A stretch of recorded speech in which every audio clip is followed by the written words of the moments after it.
Kannan design ചെയ്ത ഗൗണിൽ അതിസുന്ദരിയായി നിൽക്കുന്ന വേണിയെയാണ് കണ്ടത്. ഓഫ് വൈറ്റ് നിറത്തിലുള്ള ഗൗണാണ്. ടോപ്പ് ഭാഗത്ത് നിറയെ മുത്തുകളും സ്റ്റോൺസും പിടിപ്പിച്ചിട്ടുണ്ട്. ടോപ്പിൽ നിന്നും താഴെ വരെ നെറ്റാണ്. ഷോൾഡറും നെറ്റ്. വൈറ്റ് നെറ്റിൽ സ്റ്റോൺ പിടിപ്പിച്ച് ഗ്ലോവ്സ് 2 കൈയും. കഴുത്തൊഴിഞ്ഞ് കിടക്കുന്നു. കാതിൽ ഡയമണ്ടിൻ്റെ സ്റ്റഡ്. മുടി ലൂസായി ബൺ കെട്ടിയിട്ടുണ്ട്. ലൈറ്റായി മേക്കപ്പും ചെയ്ത് സുന്ദരിയായി നിൽക്കുന്ന വേണിയിലേക്ക് പല കണ്ണുകളും എത്തി. എന്നാൽ അവളുടെ കണ്ണുകൾ തേടിയത് കണ്ണനെ മാത്രമായിരുന്നു. പെട്ടെന്നാണ് ലൈറ്റെല്ലാം ഓഫായത്. വേണി ഇരുട്ടിൽ ചുറ്റിനും നോക്കി. ആരോ സ്റ്റേജിലേക്ക് കയറി മൈക്ക് കയ്യിലെടുത്തതും അയാളുടെ അടുത്തേക്ക് മാത്രം ലൈറ്റ് ഫോക്കസ് ചെയ്തു. രാഹുലായിരുന്നു അത്. അപ്പോൾ എല്ലാവരും ഹാലോവിനൊക്കെ ആഘോഷിക്കുന്ന മൂഡിലല്ലേ? ഇനി കുറച്ചു നേരത്തേക്ക് എല്ലാവർക്കും അതൊന്ന് മറന്നാലോ? എന്തായാലും ഇതൊരു പാർട്ടിയല്ലേ ഗേസ്, അപ്പോൾ ഡാൻസ് വേണ്ടേ? അവൻ സ്റ്റേജിനൊരു വശത്തേക്ക് നോക്കിയതും അവിടെ മ്യൂസിക് പ്ലേ ചെയ്യാൻ തുടങ്ങി. ഒപ്പം അവൻ സ്റ്റേജിൽ നിന്നും താഴേക്കിറങ്ങി. സോഫ്റ്റ് മെലഡി സോങ് ആണ് പ്ലേ ചെയ്യുന്നതെന്നറിഞ്ഞ് അവിടെ കൂടി നിന്നവരൊക്കെ പെയറാകാൻ തുടങ്ങി. വേണി കണ്ണന് വേണ്ടി ചുറ്റിനും തിരഞ്ഞെങ്കിലും നിരാശയായിരുന്നു ഫലം. അവൾ മറ്റാരെയും നോക്കാതെ മുന്നോട്ട് നടക്കാൻ ഒരുങ്ങിയതും പാട്ട് തുടങ്ങിയതും ഒരുമിച്ചായിരുന്നു. പെട്ടെന്ന് കണ്ണൻ പുറകിൽ നിന്ന് വന്ന് അവളുടെ കൈ പിടിച്ച് ചുറ്റിക്കൊണ്ട് അവളെ തന്നിലേക്ക് ചേർത്തു. അവൾ ഒന്ന് കറങ്ങി കണ്ണൻ്റെ നെഞ്ചിലേക്ക് തന്നെ വന്നു. വേണിയുടെ കൈകളിലേക്ക് കണ്ണൻ്റെ കൈ ചേർന്നു. അവൾ നേരെ നിന്ന് കണ്ണൻ്റെ മുഖത്തേക്ക് നോക്കി. അവൻ നോക്കിയത് അവളുടെ കണ്ണുകളിലേക്കായിരുന്നു. കണ്ണൻ്റെ കണ്ണിലെ പ്രണയത്തിന് അടിമപ്പെട്ട് വേണി നിന്നു. ഒപ്പം ആരെയും മയക്കുന്ന അർജിത് സിംഗിൻ്റെ ശബ്ദം കൂടി അവിടെ നിറഞ്ഞൊഴുകി. പാട്ടിൻ്റെ താളത്തിനൊത്ത് മറ്റാരെയും ശ്രദ്ധിക്കാതെ സംഗീതം നിറഞ്ഞ തങ്ങളുടെ മാത്രം ലോകത്തായിരുന്നു കണ്ണനും വേണിയും. ഇതേ സമയം രശ്മിക്കൊപ്പം പേരായി നിന്നത് രാഹുലായിരുന്നു. എൻ്റെ അല്ലേ, ഇതിപ്പോൾ കണ്ടുകൊണ്ട് വന്നാൽ അവരുടെ ബോധം പോകുമല്ലോ കൃഷ്ണ. രാഹുൽ മേലോട്ട് നോക്കി സ്വയം പറയുന്നത് കേട്ട് രശ്മി ചിരിച്ചു. നീ ചിരിച്ചോടി പിശാശേ, സിംഗിളായി നടക്കുവല്ലേ, അതിൻ്റെ അഹങ്കാരമാ നിനക്ക്. അവൻ അവളെ കളിയാക്കി. അതേലോ, സിംഗിളായിരിക്കുന്നത് എൻ്റെ അഹങ്കാരം തന്നെയാ. എപ്പോഴും സിംഗിൾ ലൈഫ് ഈസ് ബെറ്റർ. അത് നിങ്ങൾക്കൊന്നും മനസ്സിലാവില്ല മോനെ, രശ്മി പുച്ഛത്തോടെ പറഞ്ഞു. അല്ലാണ്ട് ചെറുക്കനെ കിട്ടാഞ്ഞിട്ടല്ല. രാഹുൽ പിന്നെയും ഗോളടിച്ചു. അയ്യ പോടേ. അല്ല, ലെവൽ എവിടെ അഞ്ജു? നീ തിരിഞ്ഞു നോക്കരുത്. നിന്റെ കുറച്ച് പുറകിലായി ചേറിലിരുന്ന് കണ്ണുരുട്ടി നോക്കുന്നുണ്ട്. നമ്മളെയല്ല, കണ്ണിനെയും വേണിയെയും. ഓഹോ. ഡി അവൾ ദേ ഫോൺ എടുക്കുന്നു. വേണിയുടെ ഫോട്ടോ എടുക്കാനാകും പ്ലാന്. എടുക്കട്ടെ, എവിടെ വരെ പോകുമെന്ന് നോക്കാം നമുക്ക്. അഞ്ജു അപ്പോൾ വേണിയുടെ ഫോട്ടോ എടുക്കുമായിരുന്നു. അവർ ചുറ്റുപാടും മറന്ന് തമ്മിൽ അലിഞ്ഞു ചുവടുകൾ വെക്കുന്നത് കണ്ട് അവളുടെ തല പിളരുന്നത് പോലെ തോന്നി അവൾക്ക്. എങ്കിലും അവൾ സംയമനം പാലിച്ചു. ആസ്വദിക്കു വേണി, ആവോളം ആസ്വദിക്ക്. ഇനി ഇതിനൊന്നും നിനക്ക് കഴിയില്ല. ഇന്നത്തോടെ ഞങ്ങളുടെ ഇടയിൽ നിന്നും നിന്നെ എന്നേക്കുമായി ഞാൻ ഒഴിവാക്കിയിരിക്കും. കൃഷ്ണ. പാട്ടിൻ്റെ ഇടയിൽ കണ്ണൻ അവളെ ആർദ്രമായി വിളിച്ചു. അവൾ അവൻ്റെ കണ്ണുകളിലേക്ക് തന്നെ നോക്കിക്കൊണ്ട് മൂളി. ഈ ഡ്രസ്സിന് ഇത്രയും ഭംഗി ഉണ്ടായിരുന്നോ? ഏയ് ഇല്ല, ഇത് നീ ഇട്ടത് കൊണ്ടാണ് ഇത്രയും ഭംഗി തോന്നിക്കുന്നത്. അവൻ പറഞ്ഞത് കേട്ട് അവൾ പുഞ്ചിരിച്ചു. കൃഷ്ണ.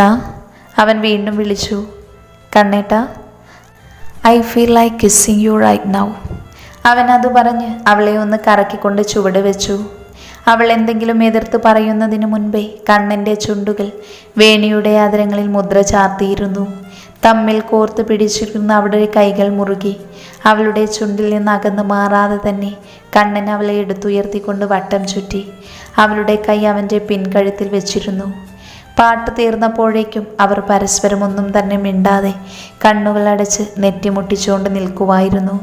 രാഹുൽ വന്ന് വിളിക്കുമ്പോഴാണ് രണ്ടാൾക്കും പരിസരബോധം വന്നത്. ഡിം ലൈറ്റ് ആയതുകൊണ്ട് രണ്ടും പരിസരം മറന്ന് ഡാൻസ് കളിക്കുന്നത് ആരും ശ്രദ്ധിച്ചില്ല. അല്ലായിരുന്നെങ്കിൽ കാണായിരുന്നു. എന്ത് കാണാൻ?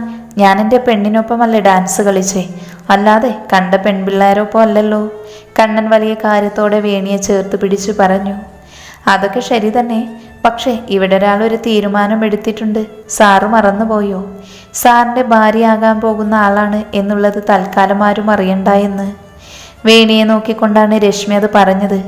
ഓ, അത് ഞാൻ മറന്നല്ലോ, കണ്ണൻ പറഞ്ഞു. എന്തായാലും അടിപൊളി ഡാൻസ് ആയിരുന്നു കേട്ടോ. രണ്ടാളും അടിപൊളിയായിരുന്നു. രാഹുൽ പറഞ്ഞത് കേട്ട് കണ്ണനും വേണിയും ചിരിച്ചു. പ്രോഗ്രാമെല്ലാം നന്നായി തന്നെ അവസാനിച്ചു. പാർട്ടിയിൽ പങ്കെടുത്ത പെൺകുട്ടികളെ സേഫായി തിരികെ വിടാനുള്ള കാര്യങ്ങൾ തിരക്കിലായിരുന്നു കണ്ണൻ. അവർക്ക് പോകാനുള്ള കാറൊക്കെ അറേഞ്ച് ചെയ്തും സ്റ്റാഫിനോടൊക്കെ സംസാരിച്ചും ഓരോ ആവശ്യങ്ങൾക്കായി ഓടുനടിക്കുകയും ചെയ്യുന്ന കണ്ണനെ ഒരു പുഞ്ചിരിയോടെ നോക്കിയിരിക്കുകയായിരുന്നു വേണി. ഇന്ന് ഡാൻസ് ചെയ്തതിനിടയിൽ സംഭവിച്ച ഓരോന്നും ഓർത്തപ്പോഴേക്കും അവളുടെ കവിളിൽ ചുവപ്പ് രാശി പടർന്നിരുന്നു. ഓരോ തവണയും നിങ്ങളെ ഞാൻ കൂടുതൽ കൂടുതൽ സ്നേഹിക്കുവാണല്ലോ കണ്ണേട്ട. ഓരോ നിമിഷവും എന്നെ നിന്നിലേക്ക് നീ അടുപ്പിക്കുവാണല്ലോ. നിന്റെ കണ്ണുകൾക്ക് പോലും ഒരു പ്രത്യേക കാന്തിക ശക്തിയുണ്ട്. അതാണ് എന്നെ നിന്നിലേക്ക് ചേർക്കുന്നത്. ആ കണ്ണുകളിലേക്ക് നോക്കുമ്പോൾ ഞാൻ മറ്റെല്ലാം മറന്ന് സ്വയം മറന്ന് നിന്നിലേക്ക് തന്നെ അലിയാൻ ആഗ്രഹിക്കുന്നത്. എന്താണ് മോളെ ഒറ്റയ്ക്കിരുന്നൊരാലോചന? രശ്മി അവളുടെ അടുത്തേക്ക് വന്നിരുന്നുകൊണ്ട് ചോദിച്ചപ്പോഴാണ് വേണി കണ്ണനിൽ നിന്ന് നോട്ടം മാറ്റുന്നത്. എൻ്റെ വേണി, സ്വന്തം പ്രോപ്പർട്ടി അല്ലേ, ഇങ്ങനെ നോക്കി ചോര ഊറ്റേണ്ട കാര്യമുണ്ടോ നിനക്ക്? രശ്മി കളിയോടെ ചോദിച്ചു. അതെ മോളെ, സ്വന്തം പ്രോപ്പർട്ടിയെ അയാൾ കാണാതെ മറഞ്ഞിരുന്നു കൊണ്ട് നോക്കുന്നൊരു സുഖമുണ്ട്. അതിപ്പോൾ നിനക്ക് പറഞ്ഞാൽ മനസ്സിലാകില്ല. എന്നെങ്കിലും നിന്റെ ജീവിതത്തിലേക്കും ഒരാൾ വരുമല്ലോ, നിന്റെ മാത്രം പ്രോപ്പർട്ടിയായി. അപ്പോഴേ നിനക്ക് മനസ്സിലാകൂ. രശ്മിയുടെ താടിത്തുമ്പിൽ പിടിച്ചു കൊഞ്ചിച്ചുകൊണ്ട് വേണി പറഞ്ഞു. ശരി തമ്പ്രാട്ടി. രശ്മി ചിരിച്ചുകൊണ്ട് പറഞ്ഞതും വേണി കുറുമ്പോട് അവളുടെ തലയിൽ കൊട്ടി. അപ്പോഴാണ് കണ്ണൻ അവരുടെ അടുത്തേക്ക് നടന്നെത്തിയത്. പാർട്ടിക്ക് വന്ന ആളുകളൊക്കെ തിരികെ പോയിരുന്നു. എല്ലാവരും ഒതുങ്ങിയല്ലോ കണ്ണേട്ടാ, പോയാലോ നമുക്ക്? ആടാ പോകാം. രാഹുൽ എവിടെ? അവൻ ചുറ്റിനും നോക്കിക്കൊണ്ട് ചോദിച്ചു.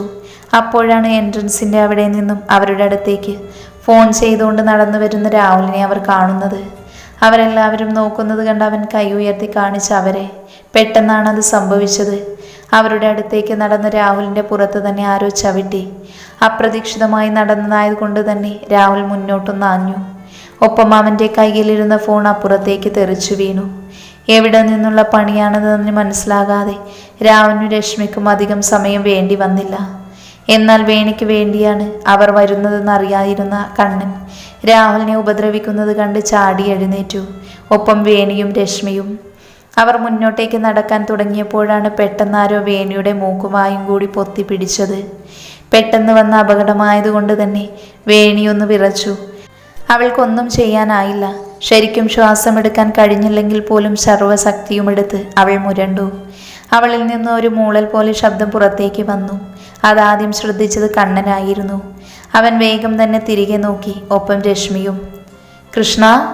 കണ്ണൻ അലറിക്കൊണ്ട് അവളുടെ അടുത്തേക്ക് പോകാൻ തുടങ്ങുമ്പോഴേക്കും മുന്നിലെ കൈപ്പിടിയിൽ കെട്ടിയ ചെയറിലെടുത്ത് വേണി പുറകിൽ നിൽക്കുന്നവൻ്റെ ദേഹത്തേക്ക് ആഞ്ഞടിച്ചു. അയാൾ വേണിയുടെ മുഖത്തു നിന്നും കൈയെടുത്തുകൊണ്ട് ഒരു വശത്തേക്ക് നീങ്ങിപ്പോയി. അവളിൽ നിന്നും അങ്ങനെയൊരു നീക്കം അയാൾ പ്രതീക്ഷിച്ചിരുന്നില്ല. അയാൾക്ക് ചിന്തിക്കാനുള്ള ഇട കൊടുക്കുന്നതിന് മുൻപ് തന്നെ അടുത്ത ചെയർ വേണിയുടെ കൈകൾ മുറുകി. അത്യാവശ്യം ഭാരമുള്ള ആ ചെയർ കൊണ്ട് തന്നെ വേണി അയാളുടെ തലയിലേക്ക് ആഞ്ഞടിച്ചു. അത് അയാൾക്ക് താങ്ങാവുന്നതിലും അധികമായിരുന്നു. നെറ്റിയിൽ ചോര ഒലിപ്പിച്ചുകൊണ്ട് അയാൾ തറയിലേക്ക് വീണു. അത് കണ്ടതും രണ്ടായി ഒടിഞ്ഞ ചെയർ അവിടെ ഇട്ടിട്ട് വേണി കണ്ണൻ്റെ അടുത്തേക്ക് ഓടി. അവൻ അവളെ തൻ്റെ നെഞ്ചിലേക്ക് ചേർത്ത് പിടിച്ച് അവൻ്റെ നെഞ്ചിരിപ്പ് ഉയർന്നിരിക്കുന്നത് അവൾക്കറിയാൻ പറ്റി. എന്നാൽ തൊട്ട് മുൻപ് വേണി നടത്തിയ ഫൈറ്റിൻ്റെ ഹാങ് ഓവറിൽ തന്നെയായിരുന്നു രശ്മി. അവൾ വായും പൊള്ളിച്ച് അവർ രണ്ടാളെയും നോക്കി നിന്നു. അത് കണ്ട് ചിരിച്ചുകൊണ്ട് കണ്ണൻ അവളുടെ വാ അടുപ്പിച്ചുകൊണ്ട് പറഞ്ഞു. എന്താടോ ഇങ്ങനെ നോക്കുന്നേ? അത്യാവശ്യം സെൽഫ് ഡിഫെൻസൊക്കെ എൻ്റെ പെണ്ണ് പഠിച്ചിട്ടുണ്ടെന്നേ. കണ്ണൻ കണ്ണുറുക്കി ചിരിച്ചുകൊണ്ട് പറയുന്നത് കേട്ട് ചിരിച്ചുകൊണ്ട് തല ഉയർത്തി നോക്കിയ വേണി കാണുന്നത് അവനെ പിന്നിൽ നിന്നും കുത്താനായി കത്തിയുമായി വരുന്ന ഒരുത്തനെയാണ്. കണ്ണേട്ടാ! അവൾ ഭീതിയോടെ വിളിച്ചതും അവൻ തിരിഞ്ഞുപോലും നോക്കാതെ അവളെയും നെഞ്ചോട് ചേർത്തുകൊണ്ട് തൊട്ടപ്പുറത്തേക്ക് കറങ്ങി. ഒരു കൈ കൊണ്ട് രശ്മിയെ പിടിച്ചു മാറ്റാനും കണ്ണൻ മറന്നില്ല. അവൾ മാറിയാതെ നേരം തന്നെ ഞൊടിയിടയിൽ ആ കത്തി വായുലവേക്കൊന്ന് വീഴ്ചി. ആ കത്തി താഴെ വീണതും വേണി ഒരു വശത്തായി നിർത്തിക്കൊണ്ട് ആ വന്നവൻ്റെ തലയിലും മുടിയിലുമായി കണ്ണൻ തൻ്റെ കൈ ചേർത്ത് വിരലുകൾ കൊണ്ട് അമർത്തി കണ്ണിൽ കത്തി നിൽക്കുന്ന ദേഷ്യത്തോടെ അപ്പുറത്തെ ഭിത്തിയിലേക്ക് അവൻ്റെ മുഖം ഇടിപ്പിച്ചു. അവൻ്റെ വായിൽ നിന്നും കൊഴുത്ത രക്തം വരുന്നുണ്ടായിരുന്നു. 5 കൊടുത്ത കൊട്ടേഷൻ പ്രകാരം അവരുടെ ഒപ്പമുള്ള ആളുകൾ പിന്നെയും അവിടേക്ക് വന്നുകൊണ്ടിരുന്നു. കുറേ പേര് രാഹുൽ തന്നെ മുൻവശത്ത് പിടിച്ചു കീഴ്പ്പെടുത്തിക്കൊണ്ടിരുന്നു. ആരയച്ചതാണെന്നറിയില്ലെങ്കിൽ കൂടി കണ്ണൻ ഓരോരുത്തരെയായി നേരിട്ടുകൊണ്ടിരുന്നു. ഒന്നവന് മനസ്സിലായി, ഇത് വേണിക്ക് വേണ്ടിയുള്ള വരവാണ്. ഇനി രഞ്ജു ആയിരിക്കുമോ ഇതിൻ്റെ പിന്നിൽ? അവൻ ആലോചിച്ച് സമയം കളയാതെ എതിരാളികളെ തീർക്കുന്നതിൻ്റെ ശ്രദ്ധ ചെലുത്തി. രശ്മി വേണിയെ എങ്ങും വിടാതെ ഒരു കൈ കൊണ്ട് തന്നിലേക്ക് ചേർത്ത് നിർത്തിയിരുന്നു. ഏതു നിമിഷവും വേണി ആക്രമിക്കപ്പെടാമെന്നൊരു തോന്നൽ രശ്മിയിലുണ്ടായി. റാഞ്ചിയെടുക്കാൻ വരുന്ന പരുന്തിൽ നിന്നും രക്ഷിക്കാനായി തൻ്റെ കുഞ്ഞിനെ ചിറകിനടിയിലേക്ക് ചേർത്ത് വയ്ക്കുന്ന ഒരു അമ്മക്കിളിയുടെ ഭാവമായിരുന്നു രശ്മിക്കപ്പോൾ. എന്താ ഇതൊക്കെ? പെട്ടെന്ന് ഇങ്ങനെ ഒരു ആക്രമണം ആരും തന്നെ പ്രതീക്ഷിച്ചില്ല. രഞ്ജുവേട്ടനായിരിക്കുമോ ഇതിന് പിന്നിൽ? എന്തായാലും ഇവർ വന്നിരിക്കുന്നത് എന്നെ ലക്ഷ്യം വെച്ചാണ്, അതുറപ്പ്. കണ്ണൻ ഓരോരുത്തരെയായി ഒതുക്കുന്നത് നോക്കി നിന്നുകൊണ്ട് വേണി മനസ്സിൽ ആലോചിച്ചു. എന്നാൽ ഇതെല്ലാം കണ്ടുകൊണ്ട് മറഞ്ഞു നിന്ന അഞ്ജുവിൻ്റെ മുഖത്ത് അവൾ പ്ലാൻ ചെയ്തതുപോലെ കാര്യങ്ങൾ നടക്കാത്തതിലുള്ള അമർഷം നിറഞ്ഞു നിന്നു. രാഹുലും രശ്മിയും പോയെന്നാണ് കരുതിയത്. കണ്ണൻ എങ്ങോട്ടെങ്കിലും മാറുന്ന സമയം കൊണ്ട് വേണിയെ ബോധം കെടുത്തി കടത്തിക്കൊണ്ടു പോകാമെന്നാണ് പ്ലാനിട്ടത്. എന്നാൽ അപ്രതീക്ഷിതമായി രാഹുലും രശ്മിയും അവിടെ തന്നെ നിന്നതുകൊണ്ട് വേണിയെ അവൾക്ക് ഒറ്റയ്ക്ക് കിട്ടിയില്ല. അഞ്ജു ഒരവസരത്തിനായി തക്കം പാത്ത് മറഞ്ഞു നിന്നു. രാഹുലിനെതിരെ വന്നവരെയെല്ലാം അവൻ അടിച്ച് ഇഞ്ചം പരുവമാക്കി. ഒപ്പം ഫോണെടുത്ത് ആദിയെ വിളിച്ച് അവൻ ഡ്യൂട്ടിയിലാണ്, എത്രയും വേഗം അവിടേക്ക് എത്താമെന്ന് പറഞ്ഞു. വേണി രശ്മിയുടെ നെഞ്ചോരം ചേർന്ന് നിന്നു. കണ്ണനൊന്നും സംഭവിക്കരുത് എന്ന പ്രാർത്ഥനയോടെ അവളുടെ കണ്ണുകൾ എന്തിനോ നിറഞ്ഞൊഴുകി. ഇനിയെങ്കിലും എന്നെ സമാധാനമായി ജീവിക്കാൻ സമ്മതിക്കില്ലേ കൃഷ്ണ? അവൾ മൗനമായി പ്രാർത്ഥിച്ചു. അവളുടെ തേങ്ങൽ അറിഞ്ഞെന്നോണം രശ്മി അവളുടെ തലയിൽ തഴുകി. വേണി മോളെ, കരയാതെ, സാറിനൊന്നും പറ്റില്ല, രശ്മി അവൾ ആശ്വസിപ്പിച്ചു. അപ്പോഴാണ് വേണിയുടെ മൂക്കിൽ പടർന്നിരിക്കുന്ന രക്തം അവൾ ശ്രദ്ധിക്കുന്നത്. ഡാ, എന്താ ഇത്? ബ്ലഡ്? രശ്മി പേടിയോടെ ചോദിച്ചു. വേണി അത് കേട്ട് പെട്ടെന്ന് തന്നെ മൂക്കിൽ തൻ്റെ കൈവച്ച് തുടച്ചു നോക്കി. വിരലിൽ രക്തം പടർന്നിരിക്കുന്നത് കണ്ട് ഒരു നിമിഷം അവൾ ഒന്ന് പകച്ചു. ഏയ്, പേടിക്കേണ്ട രശ്മി, ഇത് മുന്നേ ഒരു തൻ്റെ വായും മൂക്കിലുമായി അല്ലേ അമർത്തി പിടിച്ചത്. മൂക്ക് കുത്തിയതിൻ്റെ മുറിവ് നേരെ ചൊവ്വെ ഉണങ്ങിയിട്ടില്ല, അതാവും ബ്ലഡ് വന്നത്. അവൾ പറഞ്ഞതും രശ്മി ആശ്വാസത്തോടെ നെഞ്ചിൽ കൈവച്ചു. വല്ലാതെ തലവേദനിക്കുന്നതറിഞ്ഞ് വേണി അവിടെയുള്ള ചെയറിലേക്കിരുന്നു. ഒപ്പം ഒരു കൈ കൊണ്ട് രശ്മിയുടെ കയ്യിൽ പിടിച്ചിരുന്നു. വേണി, എന്താടാ, വയ്യേ? രശ്മി അവളെ തട്ടി വിളിച്ചോണ്ട് ചോദിച്ചു. തല പിളരുന്നത് പോലെടാ, തൊണ്ടയൊക്കെ വറ്റുന്നു, കുറച്ച് വെള്ളം കിട്ടിയിരുന്നെങ്കിൽ. കണ്ണടച്ച് ചെയറിലേക്ക് ചാരിക്കൊണ്ട് വേണി പറഞ്ഞതും രശ്മി ചുറ്റിനും നോക്കി. എൻട്രൻസിനടുത്ത് വാട്ടർ ഫിൽറ്റർ ഇരിക്കുന്നത് കണ്ട് രശ്മി വേണിയുടെ അടുത്തേക്ക് മുട്ടുകുത്തിയിരുന്നു. എന്നിട്ട് വീണ്ടും ചുറ്റിനും ഒന്ന് നോക്കി. ആരും തന്നെ തങ്ങളുടെ അടുത്തില്ല. വന്നവരെയൊക്കെയും രാഹുലും കണ്ണനും കൂടി ഒതുക്കി. അവസാനം വന്നവരെ നിലത്തിട്ട് ഉരയ്ക്കുന്ന തിരക്കിലാണ് കണ്ണൻ. രാഹുൽ ഏതോ ഒരുത്തനെ കൊണ്ട് ആര് കൊടുത്ത കൊട്ടേഷനാണെന്ന് പറയിക്കാനുള്ള പുറപ്പാടിലാണ്. അയാളെ തലങ്ങും വിലങ്ങും അടിക്കുന്നുണ്ട്. നീ ഇവിടെ തന്നെ ഇരിക്കണം വേണി, ഞാൻ അവിടെ ഫിൽറ്ററിൽ നിന്ന് വെള്ളം എടുത്തു വരാം, പേടിക്കേണ്ട, ആരും ഇല്ല ഇവിടെ. എല്ലാവരെയും അവർ ഒതുക്കി. രശ്മി പറഞ്ഞുകൊണ്ട് എഴുന്നേറ്റു. വേണി അതിനൊന്ന് മൂളി. രശ്മി വേഗം തന്നെ മുന്നോട്ട് നടന്നു. ഒരു തക്കം നോക്കി നിന്ന അഞ്ജു അപ്പോഴാണ് അത് കാണുന്നത്. വേണി ഒറ്റയ്ക്കിരിക്കുന്നു, അടുത്തെങ്ങും ആരും തന്നെ ഇല്ല. എന്തായാലും അവന്മാർ തൻ്റെ പേര് പറയില്ലെന്ന് ഉറപ്പാണ്. കണ്ണൻ അവരുടെ കാര്യം നോക്കുമ്പോഴേക്കും വേണിയെ എവിടെ നിന്ന് മാറ്റിയേ പറ്റൂ. പക്ഷേ എങ്ങോട്ട്? അവളുടെ കണ്ണുകൾ ചുറ്റിനും വീക്ഷിച്ചു. എന്നിട്ടൊരു ബുദ്ധി തോന്നിയതുപോലെ ഒട്ടും സമയം കളയാതെ വേണിയുടെ അടുത്തേക്ക് ചെന്നു. വേണിയുടെ അടുത്ത് മറ്റു ചെയറൊന്നുമില്ലെന്ന് അവൾ ഉറപ്പുവരുത്തി.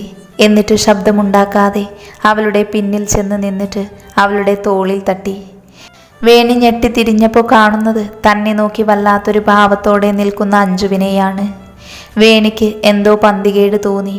അവൾ എഴുന്നേറ്റതും അഞ്ജു ഒരു കൈകൊണ്ട് വേണിയുടെ കഴുത്തിൽ അമർത്തി. വേണിയുടെ കണ്ണുകൾ മെഴിഞ്ഞു വന്നു. അവൾക്ക് ശ്വാസമെടുക്കാൻ ബുദ്ധിമുട്ട് തോന്നി. ഒരാശ്രയത്തിനെന്നോണം കണ്ണുകൾ ചുറ്റിനും പരതി കൈയിട്ടടിക്കാൻ തുടങ്ങി.